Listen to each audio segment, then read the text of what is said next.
13장 24절에서 30절 그리고 36절에서 43절 두 군데를 찾아서 같이 공부하겠습니다. 먼저 13장 24절에서 30절 말씀부터 같이 공부하겠습니다.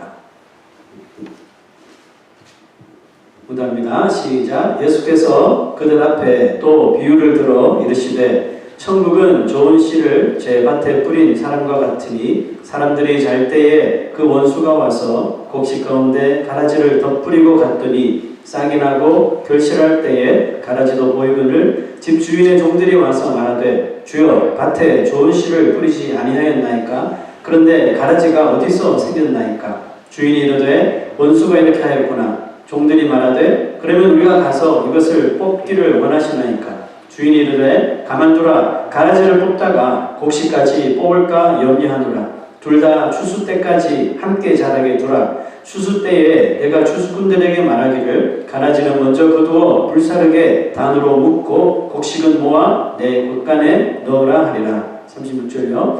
이에 예수께서 무리를 떠나사 집에 들어가시니 제자들이 나와 이르되 밭에 가라지의 비유를 우리에게 설명하여 주소서. 대답하여 이르시되 좋은 씨를 뿌리는 이는 인자요 밭은 세상이요 좋은 씨는 천국의 아들이요 가라지는 악한 자의 아들들이요 가라지를 뿌린 원수는 마귀요 추수 때는 세상 끝이요 추수꾼은 천사들이니 그런즉 가라지를 거두어 불에 사르는 것 같이 세상 끝에도 그러하리라. 인자가 그 천사들을 보내리니 그들이 그 나라에서 모든 넘어지게 하는 것과 또 불법을 행하는 자들을 거두어내어 풀무불에 던져 넣으리니 거기서 울며 이를 갈게 되리라. 그때 의인들은 자기 아버지 나라에서 해와 같이 빛나리라. 귀 있는 자는 들으라. 저는 지금 사복음서를 통해서 예수 그리스도의 그 생애를 하나하나 살펴보면서 설교를 하고 있습니다. 지난주까지 예수님의 그 치유 사역에 대해서 말씀을 전했고요. 이번 주부터는 가르치는 예수님에 대해서 좀 말씀을 전하려고 합니다. 예수님의 그 가르치시는 사역은 첫째는 12제자들에게 모든 가르침이 집중되었고 그들뿐만 아니라 이제 예수님을 따라 이렇게 모이는 그 무리들에게 하나님의 나라가 뭔지, 하나님의 나라, 천국에 대해서 복음을 전하고 또 하나님 나라에 이제 합당한 사람으로 사는 것이 어떤 것인가 그렇게 양육하시는 사역이 바로 예수님의 가르치시는 사역이었습니다. 믿음은 들음에서 난다고 그랬죠. 그 들음은 어디서부터 나와요? 그리스도의 말씀으로 말미암는다고 그랬죠. 그것처럼 주님의 말씀을 우리가 진지하게 들으려고 하는 그 마음은 좋은 밭이 됩니다. 옥토밭이 돼요. 옥토밭이 되어서 이 말씀이라고 하는 우리에게 넣어주신 그 씨가 정말 잘 성장하고 자라도록 도와준다는 사실입니다. 예수님의 가르치시는 사역을 통해서 중요한 것은 가르칠 때, 이야기를 하실 때 그것을 잘 듣는 것이 정말 중요한 마음 자세라고 생각해요. 그래서 우리가 가르치시는 주님의 사역을 통해서 저와 그 여러분이 예수님의 그 참 제자로 한 주 한 주 잘 양육되는 은혜가 있기를 축원합니다. 오늘 우리에게 가르치시는 그 첫 번째 말씀은 일명 알곡과 가라지 비유로 불리는 그런 말씀이에요. 이 비유 바로 전에 또 한 비유가 있는데 그것은 또 우리가 잘 아는 그 씨 뿌리는 자의 비유입니다. 가시떨기에 떨어지고 돌짝밭에 떨어지고 길가에 이거 있죠. 그 비유에서 예수님은 이 씨를 말씀이라고 이렇게 설명을 하시는데요. 우리가 오늘 읽었던 이 비유에서는 이 가라지 비유에서는 이 씨를 말씀으로 표현하지 않고 천국의 아들들이다 이렇게 비유를 하셨어요. 그러면 우리가 두 비유를 읽다 보면 씨가 그러면 말씀인 거야 아니면 성도들인 거야 이렇게 헷갈릴 수가 있잖아요. 그런데 헷갈릴 게 전혀 없는 것이 이 성도라는 이 지체 자체가 결국 무엇을 통해서 성도가 되는 겁니까? 믿음으로 성도가 되는 거죠. 그래서 무엇을 통해 믿어요? 말씀을 통해서 믿는 거죠. 그러므로 이 두 비유에 등장하는 이 말씀이 씨고 또 씨가 이 하나님의 아들들이라는 것은 어떻게 보면 이중적인 의미로 우리가 보면 아주 문제가 간단하게 해결될 것 같아요. 그러니까 오늘 비유에서 예수님은 어떻게 시작하셨냐면 천국은 좋은 씨를 제 밭에 뿌린 사람과 같다라는 말씀으로 시작했습니다. 여기서 좋은 씨를 이 땅에 뿌리는 자가 바로 예수님 자신이라고 먼저 소개를 하고 있어요. 이 비유를 통해 우리는 예수님이 이 땅에 오셔서 하신 일 가운데 좋은 씨를 이 세상에 뿌리는 사역을 예수님께서 하셨구나. 이것을 우리가 먼저 발견해야 됩니다. 좋은 씨가 무엇을 의미한다 그랬죠?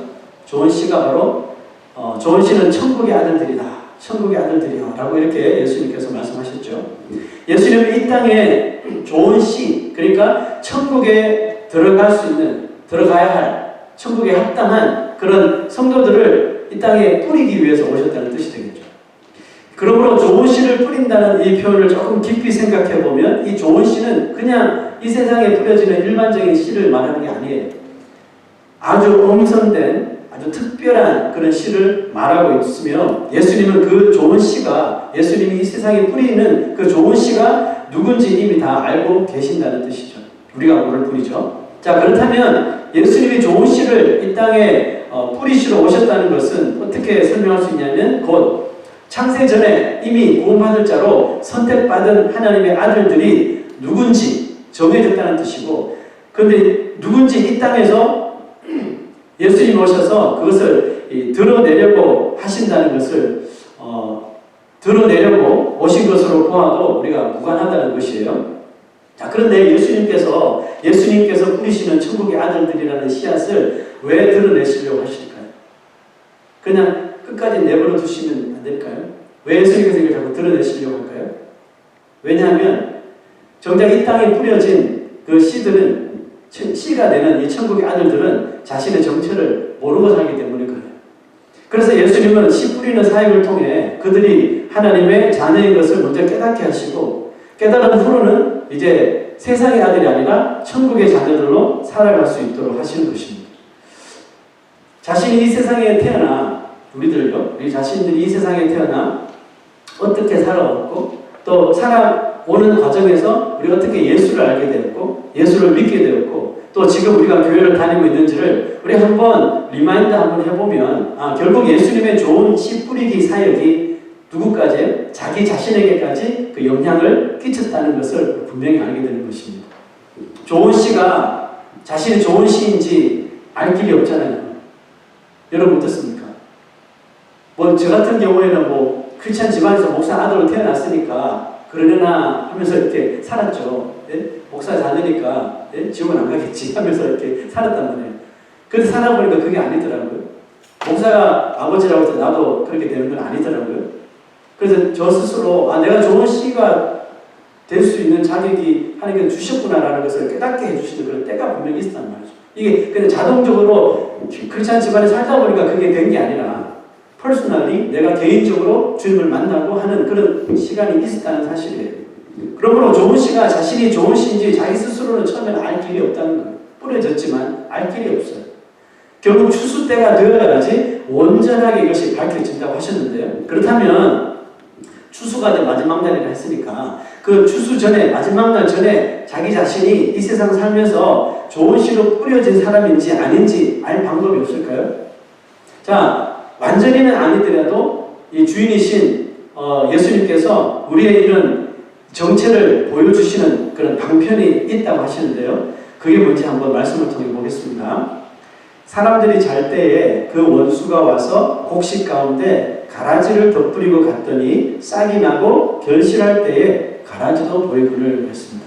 공교롭게도 우리가 천국의 아들들이란 그 아이덴티티, 정체를 보여주시는 방편으로 무엇을 사용하시냐고 보니까 가라지를 사용하시더라는 겁니다. 가라지를 뿌리고 간 원수는 뭐라 그랬죠? 마귀라 그랬죠.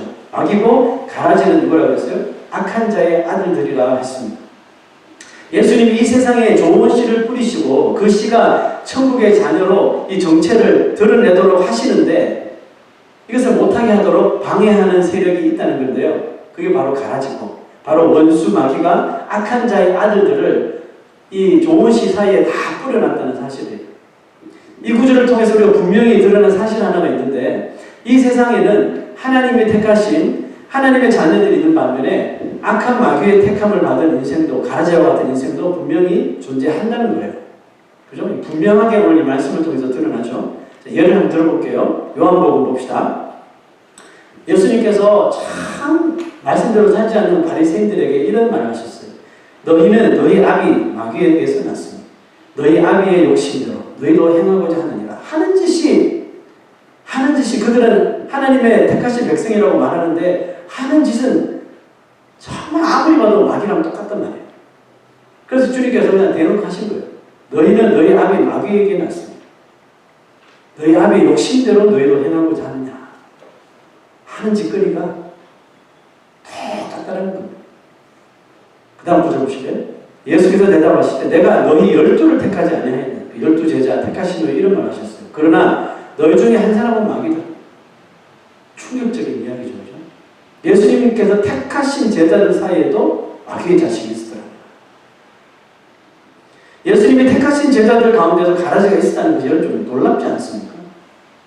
자, 이 말은 그 뜻은 이 세상에는 예수님이 뿌려놓으신 좋은 씨 못지않게 이 가라지의 숫자도 엄청나게 있다는 사실이에요. 그뿐만 아니라 이 가라지들끼리 자라는 것이 아니라 좋은 씨가 뿌려진 곳에 가라지들이 같이 생존한다는 거예요. 그렇죠? 좋은 씨가 뿌려진 곳이라면 어디든지 가라지들이 같이 있다는 사실이에요. 가라지가 뿌려진 목적이 있겠죠. 좋은 씨가 뿌려진 목적이 있다시피 가라지가 뿌려진 목적도 분명히 있단 말이에요. 그 목적이 뭐예요? 좋은 씨가 올바로 자라지 못하도록 계속해서 나쁜 영향을 주는 거예요. 믿으려고 하면 못 믿게 하고, 그죠? 신앙이 좀 잘하려고 하면 또 잡아 끌고 내리고 쓰러지게 하고 시험 들게 만들고. 그러니까 예수 그리스도를 믿는 말씀을 믿는 신앙을 계속적으로 방해합니다. 그런데 말씀을 보니 주인의 종들의 눈에도 이 가라지가 다 보였다는 거예요. 그런데도 주인이신 예수님은 이 가라지를 가만둬라 이렇게 명령하셨다는 거예요. 별다른 이유가 아닌 왜 가라지를 가만둬요? 주인의 종들이 이렇게 물었어요. 왜 가만둬요? 물었더니 별다른 이유가 아니었어요. 가라지 그거 뽑다가 알곡까지 뽑힐 수 있다 이 말이었어요. 자, 여러분 이제 봄철이니까 뭐 심으면 나오죠, 그죠? 낮이면 잡초도 같이 난단 말이에요. 근데 이게 처음에는 잘 구분이 안 돼요. 이게 잡초인지 그 뭡니까 여러분 그거 전 만들 때 쓰는 그 뭐죠? 갑자기 이름 생각이 안 나요. 부추 저희 집에 부추가 이렇게 두 케이스가 있는데 그래서 부추가 봄 되면 나거든요. 지금도 나요. 그 부추가 자라면 부추랑 같이 가라지가 같이 자라거든요. 근데 이거 분명히 부추라고 가라지라고 뽑았는데 이제 부추를 뽑아요. 그게 확인이 안 된다는 거죠. 그러니까 아무리 이 주인의 종이지만 다 뽑을까요? 보이는데 그래서 주님이 너는 그거 뽑는 일에 아직은 아니야. 뽑아도 내가 뽑아야지. 좀 기다려. 그 너희들이 뽑다가 알곡도 같이 뽑을 수 있다니까 이렇게 말씀하신 거예요. 자, 그렇다면 가라지를 당장 뽑지 않아도 되는 어떤 주인만 알고 있는 그런 비밀스러운 계획이 이미 주인에게 있다는 뜻이죠. 가라지가 하는 일이 무엇이에요? 가라지가 하는 일은 이 세상에 쫙 뿌려져가지고 이 세상에서 온갖 나쁜 짓, 정말 상상도 못할 그런 크라임들을 일으키는 거죠. 여러분 요사이 세상에 일어나는 그런 범죄들 한번 보십시오. 뭐 한국만 보더라도 와 정말 도대체 진짜 읽기조차 두려운 그 기사를 읽기조차도 두려운 그런 범죄들이 막 일어나는데요. 정말 소름 끼치는 그런 죄악들입니다. 세상 사람들이 너무 악해요. 뭐 아시아인들 이렇게 향한 그런 범죄도 보니까 어떻게 인간이 저럴 수가 있나요? 그럴 정도로 너무너무 악한 사람들이 많아지고 있다는 것을 볼 수가 있습니다. 가라지는 이렇게 전 하나님께서 창조하신 이 세상에 이 세상 곳곳에 범죄와 악을 일으키는 일을 하도록 이 가라지들을 심어 놓습니다. 자, 그런데 우리가 오늘 이 말씀을 기준으로 우리 한번 시야를 좁혀 본다면 자, 무엇을 이야기하냐면 교회 안이나 또 우리 성도들의 삶 주위에 뿌려진 혹은 성도들의 삶 속에 뿌려지는 그 가라지의 역할을 우리가 한번 초점을 맞춰보자는 뜻이에요. 소위 교회 안에서 성도들과 같이 자라면서도 말씀을 인정하지도 않고 오히려 비난과 불평을 일삼으며 목회자들을 비판하고 성도들을 이렇게 비난하는 일을 자처합니다. 때로는 그런 일을 경험할 때 여러분들 뭐 경험하셨는지 모르겠지만 저는 많이 경험했거든요. 그게 보면 보여요. 저 사람 어떻게 같이 신앙생활하고 같이 이렇게 하는데 왜 저렇게 교회를 싸잡아 욕하고 이제 목회자를 그렇게 비난하고 또 믿는 성도들을 저렇게 비난하고 왜 그럴까 이런 답답한 또 안타까운 생각을 할 때가 있어요.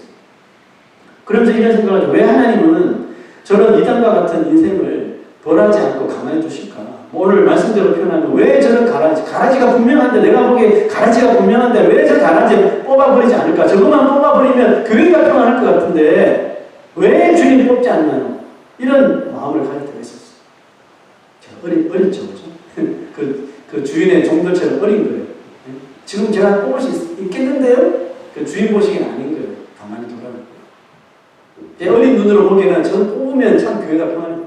제가 청소년 사역을 14년 정도 했는데 여기 두 사람도 제가 사역할 때 같이 학생도 있었는데 그래 있었거든요. 지식인 말도 안 듣고 쟤는 교회 도대체 왜 오나 하는 식으로.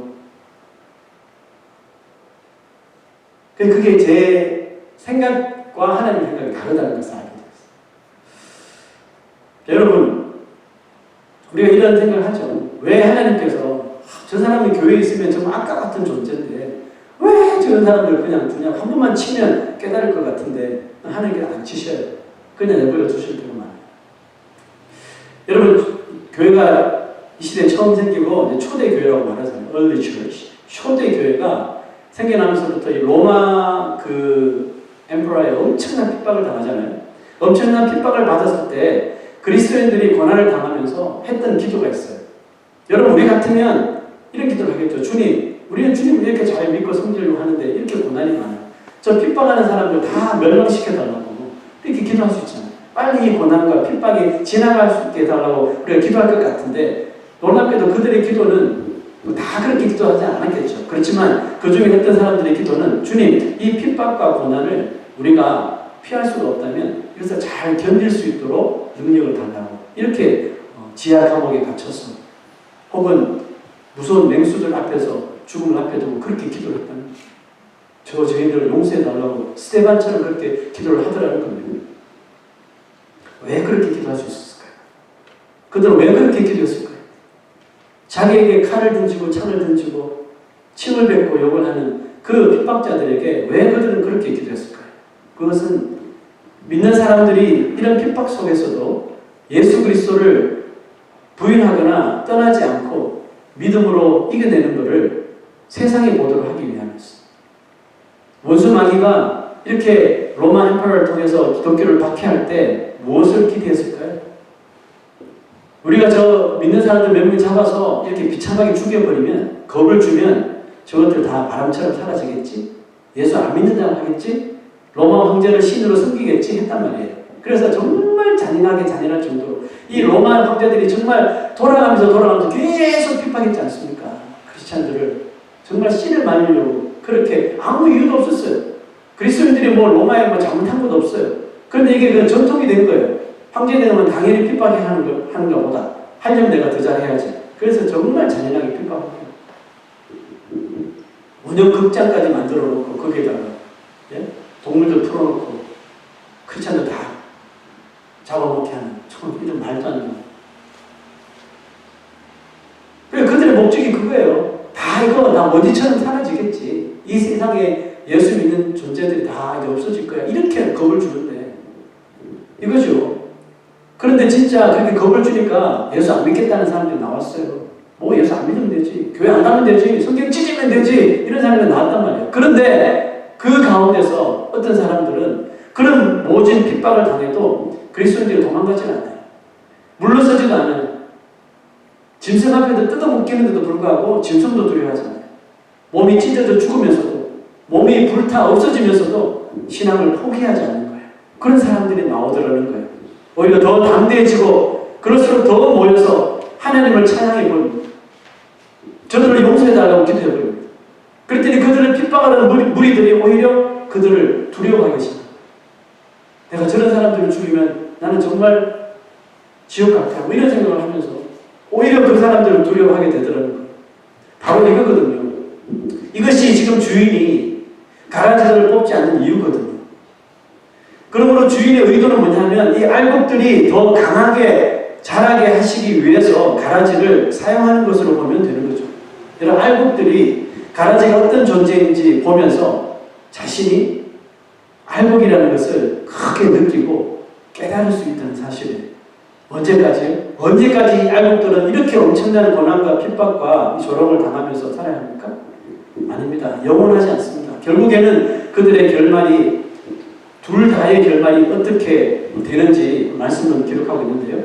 둘 다, 그러니까 알곡, 가라지 둘 다 추수 때까지 함께 자라게 두라. 주님 오시는 심판하는 그날까지 이 알곡과 가라지가 그대로 메인테인이 된다는 거죠. 유지가 된다는 거예요. 그대로 두라. 추수 때에 내가 추수꾼들에게 말하기를 가라지는 먼저 거두어 불사르게 단으로 묶고 곡식은 모아 내 곡간에 넣으라 하리라. 자, 여기서 왜 가라지를 먼저 거두는 걸까요? 우리 같으면 알곡들부터, 귀한 알곡부터 먼저 이렇게 싹 해서 할 것 같은데 주님은 가라지를 먼저 거두어서 불사르게 단으로 묶으라고 했습니다. 왜 가라지를 먼저 거두는 걸까요? 여러분, 처음 심겨졌을 때는, 자라날 때는 아까도 말씀드렸다시피 이게 구별이 안 되거든요. 이게 진짜 가라지인지 알곡인지 구별이 안 돼요. 그런데 추수할 때 정도 되면 이미 완전히 자란 거죠. 그죠? 추수할 때가 되면 이건 뭐 너무나도 확연하게 차이가 보이기 때문에 주인의 종들이라 할지라도 실수하지 않고 정확하게 가라지들을 구별할 수 있어요. 가라지들, 알곡을. 그래서 가라지들을 먼저 정확하게 다 걸러내서 묶어서 불에 던진다는 거죠. 자, 여러분, 우리의 신앙이 어렸을 때는 잘 모르는데 우리의 신앙이 점점 성장하고 밥을 먹는 어른과 같은 신앙이 되면, 소위 신앙이 우리가 깊어지면 깊어질수록 알곡의 모습과 좋은 씨의 모습과 가라지의 모습을 이게 구별하게 된다는 사실.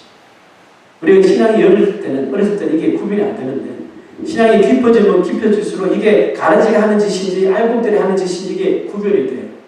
그래서 내 마음속에 원수가 가라지를 뿌려놓고 가더라도 그 가라지가 자라면 이게 가라지 짓이, 이 마귀의 짓이구나 알아요. 그래서 이것을 어떻게 해결할 방법을 찾는 거예요. 무슨 뜻인지 이해되시죠? 그죠? 그러므로 무엇이 가라지인지 무엇이 좋은 씨앗인지 말하지 않아도 보게 될 때가 온다는 겁니다. 여러분, 마지막 때가 되었는데도 불구하고 믿음이 있느냐 믿음이 없느냐 그런 게 안 따진다니까요. 마지막 때는 확연하게 다 드러나요. 양과 염소를 확연하게 구분하듯이 다 드러나게 된다는 사실이에요. 그때도 믿음이 있니 없니 이게 아닙니다. 다윗은 자신을 죽이려고 하는 사울과 그 신하들의 핍박을 받죠. 고난이 있었지만 그 고난을 속에서 뭐라고 고백한 줄 아세요? 시편 57편. 하나님이여, 내 마음이 확정되었고 내 마음이 확정되었사오니 내가 노래하고 내가 찬송하리다. 이런 말을 했어요. 지금 무엇이 확정되었다는 거예요? 지금 다윗이 보기에 확정된 것은 사울이 나를 죽이려고 하는 것밖에 없어요. 자칫 잘못하면 사울의 정말 창에 내가 죽겠구나. 근데 다윗이 그것만 본 게 아니에요. 다윗이 무엇을 확정했냐면, 지금 사울은 내 지금 목숨을 끊으려고 하지만 사울이 내 목숨을 끊을지언정 내 영혼까지 없애야지는 못할 것이다. 왜? 내 영혼은 하나님 손에 이미 있으니까. 그걸 확정하는 거예요. 그 성경에 이런 말씀이 있죠. 내 육신을 죽일 수 있을지언정 내 영혼을 죽이지 못하는 자들을 두려워하지 말라 그러죠. 예, 기껏 해봐야 할 수 있는 게, 가라지들이 할 수 있는 게 내 육신이 해야 하는 거잖아요. 내 스트레스 받고 내 넘어지게 만드는 것밖에 없잖아요. 내 영혼을 어찌할 수 없다는 거예요. 왜? 구원의 확신이 있으니까. 내 마음이 확정되었다는 거예요. 내 마음이 확정되었다는 사실을 다시 한 번 더 마음이 확인하니까 그 원수들 앞에서도, 자기를 죽이려고 하는 무리들 앞에서도 노래가 나오는 거예요. 무슨 노래예요? 하나님을 찬양하는 노래. 구원의 노래, 기쁨의 노래, 평안의 노래가 흘러나오더라는 것입니다. 할렐루야. 여러분, 이 모습이 바로 자신이, 예수님이 뿌려놓으신 좋은 씨임을 자기 자신이 믿음의 눈을 열어 확신하게 되었을 때 나타나는 믿음의 행동이라는 것입니다. 여러분들, 여러분 삶 속에 이런 가라지들 때문에 내가 정말 못 살겠다 할 때 여러분 이런 찬양이 나오고 이런 마음의 확신이 듭니까? 여러분 어떠세요? 만약에 전혀 아직 그런 모습이 여러분 삶 속에 나타나지 않는다면 여러분들의 믿음은 아직은 젖을 먹는 어린아이 같은 수준에 머무를 수밖에 없는 거예요. 그럼 여러분들이 밥을 먹는 장성한 어른과 같은 신앙에 다다르게 될 때 이게 보여요. 알곡의 짓인지 가라지의 짓인지 다 보인다니까요. 그러면 주인의 그 의도를 생각하고 마음을 확정해버리는 거예요. 그리고 하나님을 찬양하게 되는 거예요. 가라지를 덤비면 덤빌수록 더 하나님께 매달리는 거예요. 왜? 나를 휘어잡고 계시는 분은 가라지가 아니라 하나님이십니까? 하나님 믿고 찬양하며 예배하며 나가는 거예요. 자, 이뿐이 아니에요. 다윗이 또 이어서 이런 시편을 쓰는데요. 59편. 그들을 죽이지 마옵소서 나의 백성이 잊을까 하나이다. 누굴 죽이지 말라는 걸까요? 지금 다윗은 여전히 고난받고 있는 거예요. 그 자기를 죽이려고 하는 사람, 자기에게 고난을 주는 사람, 자신을 핍박하는 사람들, 그런 자들, 그러니까 고난이 주는 이런 요소들, 오늘 말씀으로 표현하자면 그 가라지들 다 뽑지 마세요. 이런 말 아니에요. 그들 죽이지 마세요. 여러분 다윗의 시편들을 보면 많은 구절에서 그 원수들의 죄악을 보호해달라고 갚아달라고 많은 시간 이렇게 다윗이 표현하는 걸 보는데 또 어떤 구절에는 그들을 죽이지 말라고 이렇게 고백하는 내용이 있습니다. 여러분 신자들에게 진짜 무서운 것은 가라지가 아니에요. 진짜 신자들에게 진짜 무서운 것은 가라지가 아니라 하나님을 잊어버리게 만드는 거예요. 그리고 구원의 확신을 잊어버리게 만드는 거예요. 여러분 제가 여기에서 설교를 하고 있지만 만약에 제 마음속에 내 영혼을 하나님 이미 받으셨다는 그런 구원의 확신이 내 마음속에서 시들시들하다가 사라져버리잖아요. 그러면 저도요 가라지 때문에 막 이리저리 막 흔들릴 수밖에 없어요. 아마 토요일 저녁에 여러분들이 카톡을 보내서 저는 내일 예배에 못 참석할 것 같습니다. 설교를 할 사람이 내일 오늘 제가 컨디션이 안 좋아서 설교 이런다니까요. 왜? 가라지들 때문에 같이 흔들리는 거예요. 그런데 이런 마음의 확정이 되는 사람들은 이 가라지들 흔들림 속에서도 꿋꿋하게 알곡의 길을 가는 거예요. 자, 그들을 죽이지 말라 그랬잖아요. 이 백성들이 고난을 주는 그 이스라엘 고난 주었던 다윗 시대 주었던 나라들이 뭐 블레셋 뭐 이런 나라들 이방 나라들이 계속해서 막 스트레스 주고 그랬잖아요. 그때 이 다윗이 그들을 다 죽이지 마세요. 왜? 그들이 좀 공격하고 좀 우리들을 찌르고 해야지 백성들이 하나님을 잊어버리지 않습니다. 이것을 다윗이 본 거예요. 고난이 오면 하나님을 조금이라도 찾는 듯 하다가 고난이 사라지고 가라지들이 없어지면 다시 원래대로 금방 돌아가 버리는 것이 이스라엘 백성들이라는 것을 다윗이 역사를 통해서도 보았고 자기 눈으로도 정확하게 본 거예요. 그러니까 하나님 앞에 이렇게 고백한 거예요. 그들을 다 죽이지 마세요. 나의 백성이 하나님을 잊을까 합니다. 그래서 다윗은 자신의 원수가 보호받는 것을 보기를 원하면서도 그들을 완전히 뽑아버리지 말아달라는 아주 파라닥스한 그 역설적인 기도를 하나님 앞에 드린 거예요. 여러분 이런 기도 하신 적 있나요? 주님, 내 삶 속에 아픔이 전혀 없게 하시고 고난도 전혀 없게 하여 주시고 나에게 스트레스 주는 것도 다 사라지게 하여 주시고 매일매일 그냥 해피하고 평안하고 건강하게만 살이 큰일 납니다. 그 삶이 진짜 좋을 것 같죠?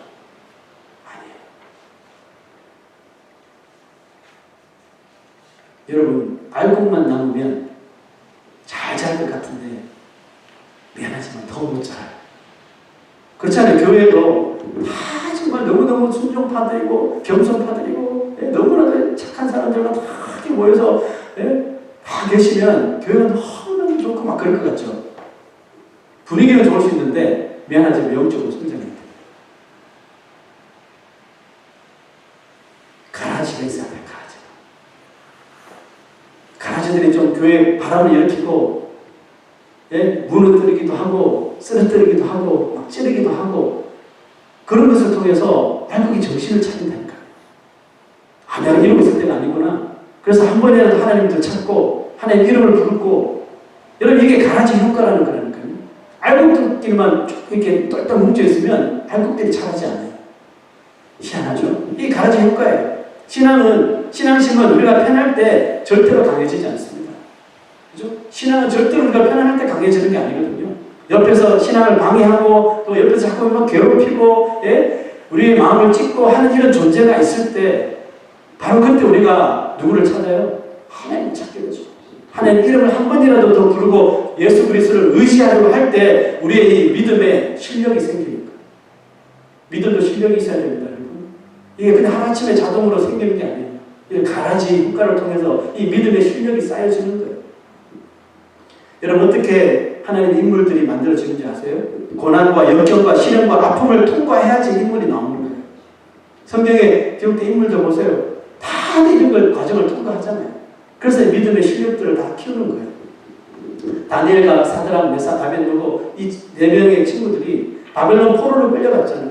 바벨론 포로로 끌려갔었는데 어떻게 그런 놀라운 신앙인으로 성경의 이름들이 다 기록이 되었나요? 딴 거 없어요. 사자굴이라고 하는 고난이 있었고 풀문불이라고 하는 시련이 그들을 이런 어린아이 신앙에서 밥을 먹는 장성한 강건한 어른의 신앙으로 이렇게 만들어주더라는 것입니다. 그것뿐만입니까? 바벨론이라고 하는 그 당시 가장 강력했던 나라의 핵심적인 인물로 하나님께서 쓰임받게 하시더라는 거예요. 중세 교회사라는 책을 한번 읽어보니까 다 그런 얘기예요. 여러분, 중세의 시대는 기독교가 가장 태평천하를 누리는 때, 로마 황제들이 정말 앞다투어 예수 믿는 사람들을 핍박했잖아요. 그러다가 콘스탄티누스 그 대제가 왕이 되면서 하루아침에 기독교를 핍박하는 나라에서 기독교를 믿는 나라로 바뀌어졌어요. 그때부터 여러분, 숄텀으로 보면 기독교는 정말 태평천하를 누린 거죠. 이제 마음 놓고 예배드리고, 마음 놓고 성경 읽고, 마음 놓고 예배드리는 거예요. 신앙생활 하는 거예요. 숄텀까지는 그게 좋았겠죠. 그런데 시간이 지나면 지날수록 기독교가 조금씩 흔들리더니 교회들마다 무너지기 시작하는 거예요. 타락하고 망가져 버렸어요. 원수 마귀가 그 중세시대 교회 안에 수많은 가라지들을 막 뿌려놓은 거예요. 그랬더니 교회가 부패하기 시작하고 목회자가, 성직자가 면죄부를 팔고 난리 나는 거죠. 탈선하고 종교가 정치를 막 쥐락펴락하면서 그냥 한마디로 세상말로 개판이 된 거예요. 가장 교회 핍박이 없고 편하다는 시대에 교회가 가장 더럽고 또 지저분하게 타락되더라는 것입니다. 가라지들이 자기 세상인 것처럼 막 판을 치고 거의 교회의 목숨을 다 숨통을 끊어내고자 하는 그런 지점까지 온 거예요. 그런데 그 시점에서 놀라운 일들이 일어나기 시작했어요. 그게 뭐냐 하면 가라지가 거세게 이 알곡들을 몰아치니까 그 중에서 어떤 알곡들이 깨어나기 시작합니다. 알곡들이 정신을 바짝 차리게 됩니다. 이러다가 나도 가라지처럼 되어서 끝나겠구나. 정신을 차려야지. 이 가라지들 때문에 알곡이 정신을 차리게 된 거예요. 그래서 무너져버린 교회의 거룩함과 또 이 말씀의 진리를 찾기 위해 목숨을 거는 알곡들이 나오기 시작한 거예요. 그 대표적인 사람이 마틴 루터죠. 종교개혁을 시작한 거예요. 예? 종교개혁을 시작했고 그렇게 타락하고 무너져 내리던 그 교회 시대에 알곡들이 차츰차츰 다시 제자리를 찾아가더라는 것입니다. 할렐루야. 그 종교개혁 때문에 지금 우리 기독교 이 개신교가 탄생된 거 아닙니까? 예수님은 나중된 자가 먼저 되고 먼저 된 자가 나중된다는 아주 기가 막힌 말씀을 하셨어요. 여러분, 자신은 좋은 시인 줄 알았는데 예수님 앞에 예수님께 제자로 택함도 받고 자기는 좋은 시라고 확신했는데 알고 봤더니 가라지였던 거예요. 대표적인 사람이 가룟유다죠. 좋은 시인 줄 알았는데 가룟유다처럼 가라지가 되는 경우가 있어요. 근데 그 반면에 자신은 예수님 옆에 매달린 강도처럼 누가 봐도 이 사람은 가라지야. 그죠? 하는 행동이 다 마귀짓이니까 저 사람은 누가 봐도 가라지야. 가라지니까 가라지 운명을 당하지 했는데 마지막 순간에 좋은 시로 합류하게 된 케이스도 있다는 뜻이에요. 우리 눈으로는 그런데 이것이 확연하게 구별이 되지 않는다는 거예요. 그러므로 우리가 해야 할 일은 무엇이냐 하면 우리의 삶 속에서 만약에 좋은 시의 모습이 하나님의 말씀을 내가 존중하고 말씀이 생명의 말씀을 믿고 예수 그리스도 나를 위해 십자가 지신 것이 믿어지고 말씀이 다 믿어지고 이런 좋은 시의 이 모습이 드러나기 시작할 때가 있을 거예요. 드러나기 시작하면 더 겸손해지는 거예요. 더 낮아지셔서 나는 더 주의 말씀으로 변화되어야 돼. 나는 더 주의 가르침으로 양육을 받아야 돼. 하면서 멈추지 말고 계속 성장해야 하는 것이에요. 자신의 마음에 가라지가 보이면 어떻게 해요? 아까 말씀드렸죠. 우리의 신앙이 깊어지면 깊어질수록 이것이 가라지신지 알곡의 짓인지 보인다 그랬죠. 그러면 가라지의 모습이 보이면 그거 빨리빨리 잘라내라는 거예요. 뽑는 거는 주님이 하시는 거니까 우리는 잘라내는 것만 하시란 말이에요. 우리 손으로 이걸 뽑아낼 수는 없잖아요. 죄성을 가지고 있기 때문에 이 죄성을 우리가 어떻게 뽑아요? 안 돼요. 그렇지만 죄가 생길 때 그것을 빨리빨리 컷하라는 거예요. 아시겠죠? 네, 가라지가 보이면 그때 커팅을 하셔요. 여러분 주위에 가라지가 보입니까? 그 가라지들 때문에 혹시 괴롭힘을 당합니까? 아니면 고통을 당합니까? 아픔을 당합니까? 여러분, 주인 탓하지 마십시오. 우리가 흔히 하는 것이 주인 탓하는 거잖아요. 아니, 왜 주인님 저 가라지를 뽑자고 하니까 안 뽑아놨으니까 저렇게 알곡들이 괴로움 당하는 거 아니에요? 왜 우리 말 안 들어요? 이런 종들처럼 우리가 주인을 탓할 때가 많아요.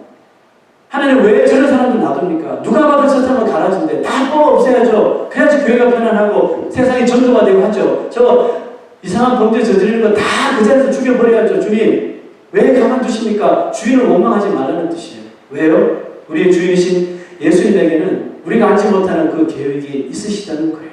가라지들을 통해서도 결국은 알곡을 사랑하시는 하나님의 놀라운 비밀스러운 그 계획이 있다는 사실을 믿고 우리 마음에 확정하시라는 거예요. 내 마음이 확정되었사오니 내가 주를 노래하고 주님을 찬송하리라. 여러분, 달과 같은 이 영성을 우리가 다 가져야 할 줄로 믿습니다. 가라지 때문에 한 번이라도 더 하나님을 찾게 되는 거예요. 그나마 그 가라지가 없으면 우리는 점점 시들 구원의 확신도 약해지고 결국은 가라지 같은 인생이 우리의 삶 속에서 나온다니까요. 알곡으로 세워놨는데도 불구하고 가라지 같은 품성이 나오고 가라지 같은 모습을 따라가는 모습이 나오니까 여러분 얼마나 그게 기가 막히겠습니까? 주님 보시기 좋은 시로 뿌려놨더니 가라지 따라 살아가고 가라지 같은 모습으로 살아가고. 여러분, 믿음 있는 자는 구별할 수 있는 신앙을 주십니다. 그래서 가라지들이 막 풍파를 일으킬 때 주인 원망하지 마시고 주인의 계획을 믿으시며 그 가라지를 통해서 더 주인을 의지하고 그 하나님을 찾게 하고 또 찾게 되고, 그러면서 좋은 씨가 정말 자신도 모르게 이 좋은 씨가 잘 자라서 좋은 열매를 맺는 나무가 되어가도록 하심을 여러분 철저하게 믿고 오늘도 우리의 마음을 주님 앞에 확실히 정할 수 있는 우리 저와 여러분 되시기를 주의 이름으로 축원합니다. 우리 헌신의 찬송을 드릴 텐데